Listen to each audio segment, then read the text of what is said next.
Hello everyone, আজকে আমরা বানাবো ব্রেড পিৎজা। চলুন দেখে নেই কি কি আমাদের উপকরণ লাগবে। প্রথমে আমি একটি পাত্রে টমেটো কুচি, ক্যাপসিকাম কুচি এবং পেঁয়াজ কুচি নিয়ে নিলাম। পরিমাণ মতো মরিচ কুচিও একটি পাত্রে নিয়ে নিলাম। তারপর একটি পাত্রে কতগুলো ব্রেড নিয়ে নিলাম। তারপর আমাদের লাগবে পিৎজা সস, সসেজ। তারপর সসেজগুলো কুচি করে কেটে নিলাম। আপনারা আপনাদের প্রয়োজন মতো সসেজ ব্যবহার করতে পারেন। একটি ফ্রাইং প্যানে পরিমাণ মতো সয়াবিন তেল দিয়ে নিব। সয়াবিন তেল গরম হওয়ার পর আমি সসেজগুলো ব্রাউন হওয়া পর্যন্ত ভেজে নিব। অল্প পরিমাণে গোলমরিচ দিয়ে দিব।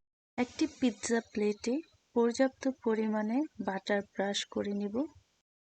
তারপর আমি পিৎজা প্লেটের ওপর পাউরুটিগুলো সাজিয়ে নিব। সাজানোর পর আমি এর ওপর পিৎজা সস পরিমাণ মতো দিয়ে দিব। ক্যাপসিকাম, পেঁয়াজ এবং টমেটো কুচি ভালোভাবে মিক্স করে নিব।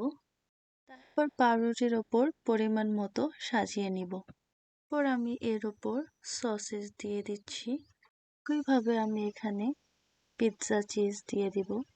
এখানে আপনি যত বেশি পিৎজা চিজ ইউজ করবেন তত বেশি পিৎজাটা খেতে আরো সুস্বাদু হবে।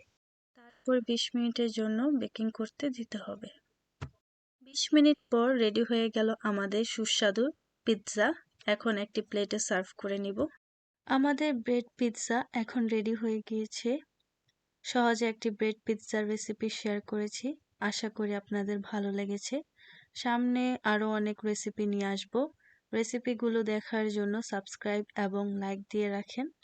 আল্লাহ হাফেজ। আবার আসবো কোনো এক নতুন রেসিপি নিয়ে।